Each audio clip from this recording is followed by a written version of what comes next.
കർക്കിടക മാസത്തിലെ നാലമ്പല ദർശനം പോലെ ദശാവതാര ക്ഷേത്ര ദർശനം ടൂറിസം പദ്ധതിയിലൂടെ സാധ്യമാക്കുമെന്ന് കേന്ദ്രമന്ത്രി സുരേഷ് ഗോപി പറഞ്ഞിരുന്നു. സുരേഷ് ഗോപിയുടെ ഈ വാക്കുകൾ രാമായണ മാസം സംജാതമായിരിക്കുന്ന ഈ അവസരത്തിൽ ഭക്തർ സ്വീകരിക്കുന്നത് വളരെ സന്തോഷത്തോടെയാണ്. നാലമ്പല ദർശനം കർക്കിടക മാസത്തിൽ പതിവാണ് എങ്കിലും അത്രയൊന്നും പ്രചാരത്തിൽ ഇല്ലാത്തതാണ് ദശാവതാര ദർശനം. ദശാവതാര കഥകൾ പറഞ്ഞും കേട്ടും മതിവരാത്തവരായി ആരും ഉണ്ടാവില്ല. എന്നാൽ ദശാവതാര ക്ഷേത്രങ്ങളെല്ലാം ഒരു ദേശത്ത് വെറും 6 കിലോമീറ്റർ ചുറ്റളവിനുള്ളിൽ എന്നത് ആശ്ചര്യവും അതിലുപരി അറിവുമായിരിക്കും. കോഴിക്കോട് ജില്ലയിൽ കോഴിക്കോട് ബാലുശ്ശേരി റോഡിൽ കാക്കൂർ എന്ന സ്ഥലത്താണ് മഹാവിഷ്ണുവിൻ്റെ 10 അവതാരങ്ങളായ മത്സ്യം, കൂർമ്മം, വരാഹം, നരസിംഹം, വാമനൻ, പരശുരാമൻ, ശ്രീരാമൻ, ബലരാമൻ, ശ്രീകൃഷ്ണൻ, കൽക്കി ഇവരുടെ ഐതിഹ്യവും പവിത്രതയും നിറഞ്ഞു നിൽക്കുന്ന ദശാവതാര ക്ഷേത്രങ്ങളുള്ള മണ്ണ്. ജലസമൃദ്ധവും വറ്റാത്ത നീരുറവുകളുമുള്ള പൊൻകുന്നു മലയുടെ താഴ്വാരങ്ങളിലാണ് ഈ ദശാവതാര ക്ഷേത്രങ്ങളെല്ലാം സ്ഥിതി ചെയ്യുന്നത്. ഇതിൽ മത്സ്യം, കൽക്കി പ്രതിഷ്ഠകൾ മറ്റെവിടെയുമില്ല. ഒരു ശ്രീചക്രം വരച്ചു കഴിഞ്ഞാൽ ഈ 10 ക്ഷേത്രങ്ങളും അതിലുൾപ്പെടും. കാക്കൂർ എന്ന സ്ഥലപ്പേരിനു പോലും വിഷ്ണുവിൻ്റെ അവതാരമായി ബന്ധമുണ്ട് എന്നാണ് പഴമക്കാർ പറയുന്നത്. കൽക്കി വാഴുന്ന ഊര് ഈ അർത്ഥത്തിൽ കൽക്കിയൂർ എന്നറിയപ്പെടുകയും പിന്നീട് അത് കാക്കൂർ എന്നായി മാറിയതുമാണത്രേ. ടിപ്പുവിൻ്റെ പടയോട്ടക്കാലത്തും തുടർന്നുണ്ടായ ആക്രമണത്തിൻ്റെയൊക്കെ ഭാഗമായി ഒരുപാട് ക്ഷേത്രങ്ങൾ തകർക്കപ്പെട്ടിട്ടുണ്ട്. എന്നാൽ ഇവയിൽ മിക്കവയും ഇന്ന് നാട്ടുകാരുടെ, ഭക്തരുടെ ഒക്കെ ശ്രമഫലമായി പുനരുദ്ധാരണ പ്രവർത്തികൾ നടന്നുവരികയാണ്. മത്സ്യം, പെരുമീൻപുറം ശ്രീ വിഷ്ണു ക്ഷേത്രം കോഴിക്കോട് ബാലുശ്ശേരി റോഡിൽ 9-5 നിന്ന് 500 മീറ്റർ അകലെ പൊൻകുന്നു മലയുടെ താഴ്വരയിൽ മത്സ്യാവതാര ക്ഷേത്രം. ഭഗവാന്റെ പ്രതിഷ്ഠയ്ക്ക് പുറമെ ഗണപതിയും പത്നി സമേതനായ ശാസ്താവും ഉണ്ട് ഇവിടെ.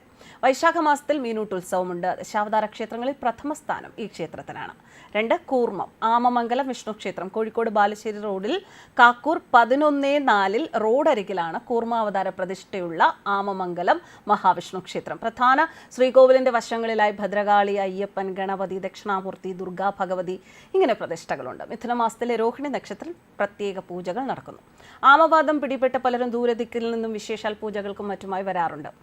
അടുത്തത് വരാഹം, പന്ന്യംവള്ളി വാര്യമ്മട മഹാവിഷ്ണു ക്ഷേത്രം കോഴിക്കോട് ബാലുശ്ശേരി റോഡിൽ നന്മണ്ടയിൽ നിന്ന് കുറച്ചു മാറി പൊൻകുന്നു മലയുടെ കിഴക്കൻ ചെരുവിലാണ് കേരളത്തിൽ അപൂർവമായി മാത്രം കാണപ്പെടുന്ന വരാഹ ക്ഷേത്രം സ്ഥിതി ചെയ്യുന്നത്. വട്ടത്തിലുള്ള ശ്രീകോവിലിൽ ഭഗവാന്റെ പ്രധാന പ്രതിഷ്ഠയും ചുറ്റമ്പലത്തിന് പുറത്തായി ഗണപതിയുടെയും ഭഗവതിയുടെയും അയ്യപ്പന്റെയും ഒക്കെ ഉപപ്രതിഷ്ഠകളുമുണ്ട്. മീനമാസത്തിലെ കറുത്ത പഞ്ചമി നാളിലാണ് വരാഹമൂർത്തി അവതരിച്ചത്. അതുകൊണ്ട് തന്നെ എല്ലാ വർഷവും ഈ ദിവസമാണ് ക്ഷേത്രോത്സവം. അടുത്തത് നരസിംഹം, നടുവല്ലൂർ തൃക്കോയിക്കൽ ക്ഷേത്രം കോഴിക്കോട് ബാലുശ്ശേരി റോഡിൽ കാക്കൂർ 11-ാം മൈലിൽ നിന്ന് കുറച്ചകലെ നടുവല്ലൂരിലാണ് നരസിംഹ ക്ഷേത്രം. ശ്രീകോവിലിന് സമീപത്തായി ഗണപതി, ശിവൻ ഈ ദേവന്മാരുടെ പ്രതിഷ്ഠയുണ്ട്. വാമനൻ, തീർത്ഥങ്കര വാമന ക്ഷേത്രം നരസിംഹ ക്ഷേത്രത്തിൽ നിന്ന് 5 കിലോമീറ്റർ ദൂരെ തീർത്ഥങ്കരയിലാണ് വാമനാവതാരം കുടികൊള്ളുന്നത്. ഗൗതമ മുനിയുടെ ശംഖതീർത്ഥത്തിന്റെ കരയിലായിരുന്നു അത്രേ പരശുരാമൻ വാമന ക്ഷേത്രം സ്ഥാപിച്ചത്. അതുകൊണ്ടാണ് ഈ ക്ഷേത്രം തീർത്ഥങ്കര വാമനക്ഷേത്രം എന്ന് അറിയപ്പെടുന്നത് എന്നാണ് വിശ്വാസം. ഈ ക്ഷേത്രം ഇപ്പോഴും തകർന്നു കിടക്കുകയാണ്. ഈ ക്ഷേത്രത്തിന്റെ അവശിഷ്ടങ്ങളൊന്നും ഇവിടെ കാണാനില്ല. പൊൻകുന്നം മലയുടെ ഒരു ഭാഗത്തുള്ള പാലമരത്തിന്റെ ചുവട്ടിൽ ഒരു ഗുഹ മാത്രം അവശേഷിക്കുന്നു എന്നാണ് വിവരങ്ങൾ. ഗുഹയ്ക്ക് കുറച്ചപ്പുറം ചെറിയൊരു വെള്ളച്ചാട്ടമുണ്ട്. അതിന് താഴെ വാമനമൂർത്തിയുടെ ചെറിയ ഒരു വിഗ്രഹം ഉണ്ടായിരുന്നു.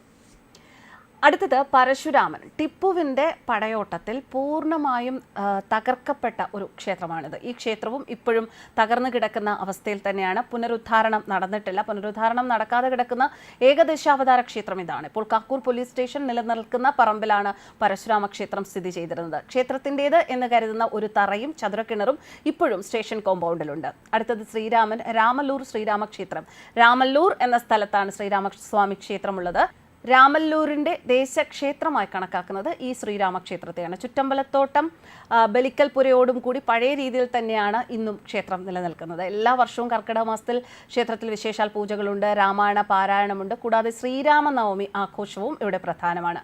പ്രധാന പ്രതിഷ്ഠയ്ക്ക് പുറമെ ഗണപതി, ശാസ്താവ് എന്നീ ഉപദേവന്മാരെയും ക്ഷേത്രത്തിൽ പ്രതിഷ്ഠിച്ചിട്ടുണ്ട്. അടുത്തത് ബലരാമൻ, കാവിൽ ബലരാമ ക്ഷേത്രം. 2000 വർഷം പഴക്കമുണ്ട് അത്ര ഈ ക്ഷേത്രത്തിന്. കാലാന്തരത്തിൽ ക്ഷേത്രം ക്ഷയിക്കുകയും വിഗ്രഹം ഉടയുകയും ചെയ്തിരുന്നു. ഇപ്പോൾ ക്ഷേത്രം പുരോഗതിയിലാണ്. നിത്യപൂജയുണ്ട്. ഏറ്റവും ഒടുവിൽ നിർമ്മിച്ച ക്ഷേത്രമാണിത്. ഇനി പുനഃപ്രതിഷ്ഠയ്ക്കാണ് കാത്തിരിക്കുന്നത്. ശ്രീകൃഷ്ണൻ, ഈന്താട് ശ്രീകൃഷ്ണ ക്ഷേത്രം കാവിൽ ബലരാമ ക്ഷേത്രത്തിൽ നിന്ന് കുറച്ചു മാറി ഈന്താട് എന്ന സ്ഥലത്താണ് ഈ ശ്രീകൃഷ്ണ ക്ഷേത്രമുള്ളത്. വയലിൻ്റെ നടുവിലാണ് ഈ ക്ഷേത്രം സ്ഥിതി ചെയ്യുന്നത്. ബലരാമനും ശ്രീകൃഷ്ണനും സഹോദരന്മാരായതിനാൽ 2 ക്ഷേത്രവും ഒരേ ദിശയിലാണ് ഉള്ളത്. പരസ്പരം മുഖം നോക്കി നിൽക്കുന്ന ഘടനയിലാണ് പ്രതിഷ്ഠകൾ. അടുത്തത് കൽക്കി. കൽക്കി ഭഗവാന്റെ 10ാമത്തെ അവതാരമാണ്. കൽക്കിയുടെ ക്ഷേത്രത്തെക്കുറിച്ച് നാട്ടുകാർക്ക് പക്ഷേ രണ്ട് അഭിപ്രായമുണ്ട്. അതിലൊന്ന്, പെരുമീൻപുറത്ത് നിന്ന് കുറച്ചകലെ അമ്പലപ്പുറം എന്ന സ്ഥലത്ത് ഒരു ചതുരക്കിണറുണ്ടായിരുന്നു. അവിടെ ആവാം കൽക്കിയുടെ ക്ഷേത്രം എന്ന് ചിലർ വിശ്വസിക്കുന്നു. മറ്റൊന്ന്, കലിയുഗത്തിനൊടുവിൽ മാത്രമേ കൽക്കിയുടെ ക്ഷേത്രം സ്ഥാപിതമാവൂ എന്ന് ചിലർ വിശ്വസിക്കുന്നു. പുരാതന കാലത്ത് കൽക്കി അവതാരത്തിൻ്റെ ഒരു ക്ഷേത്രം കൂടി ഈ മേഖലയിൽ ഉണ്ടായിരുന്നതായിട്ടും പറഞ്ഞു കേൾക്കുന്നുണ്ട്. എന്നാൽ പിന്നീടത് മണ്ണ് മൂടിപ്പോയി എന്നാണ് പറയപ്പെടുന്നത്. വറ്റാത്ത നീരുറവകൾ കൊണ്ട് ജലസമൃദ്ധമായ പൊൻകുന്നുമലയുടെ താഴ്വരയിലാണ് ഈ ക്ഷേത്രങ്ങളെല്ലാം സ്ഥിതി ചെയ്യുന്നത്. രാമായണ മാസത്തിൽ ഈ ദശാവതാര ക്ഷേത്രങ്ങളിലെല്ലാം ഒരേ ദിവസം ദർശനം ലഭിക്കുക എന്നത് വളരെ പുണ്യമായി കരുതുന്നു. എന്തായാലും വളരെ അടുത്ത് തന്നെ കോഴിക്കോട് ഒരു പ്രദേശത്ത് തന്നെ ഈ എല്ലാ ക്ഷേത്രങ്ങളും ഉള്ളതുകൊണ്ട് തന്നെ ഈ കർക്കിടക മാസം തുടങ്ങുമ്പോൾ സാധിക്കുന്നവരൊക്കെ അവിടെ പോവുക, ഒരു പുണ്യം നേടാൻ ശ്രമിക്കുക. മറ്റൊന്ന് പറയാം, തിരുവനന്തപുരത്തൊരു കൽക്കി പ്രതിഷ്ഠയുള്ള ക്ഷേത്രമുണ്ട് എന്ന് പറയപ്പെടുന്നുണ്ട്. വിഷ്ണു ഭഗവാന്റെ കൽക്കി അവതാര ഭാവത്തിലുള്ള അപൂർവ പ്രതിഷ്ഠയുള്ള ഒരു ക്ഷേത്രമാണ് തിരുവനന്തപുരം ജില്ലയിലെ പത്മനാഭസ്വാമി ക്ഷേത്രത്തിൽ നിന്ന് 3 കിലോമീറ്റർ ദൂരത്തിൽ തെക്ക് പടിഞ്ഞാറായി മുട്ടത്തറ എന്ന സ്ഥലത്ത് സ്ഥിതി ചെയ്യുന്ന ചിറയ്ക്കൽ ശ്രീ കൽക്കി ക്ഷേത്രം. കേരളത്തിലെ ഏക കൽക്കി ക്ഷേത്രവും ഇതാണ് എന്നാണ് അവകാശപ്പെടുന്നത്. കുതിരപ്പുറത്ത് ഉപവിഷ്ടനായ വാൾ കയ്യിലെടുത്ത് ദുഷ്ടനിഗ്രഹം ചെയ്യുന്ന ഭാവത്തിലുള്ളതാണ് ഇവിടുത്തെ കൽക്കി ഭഗവാന്റെ പ്രതിഷ്ഠ. കൽക്കി ഭഗവാനെ കൂടാതെ കരിങ്കാളി, ഭദ്രകാളി, ചാമുണ്ടേശ്വരി, മഹാഗണപതി, നാഗർ തുടങ്ങിയവർക്കും ഇവിടെ പ്രതിഷ്ഠയുണ്ട്. ന്യൂസ് ഡെസ്ക് കർമ്മ ന്യൂസ്.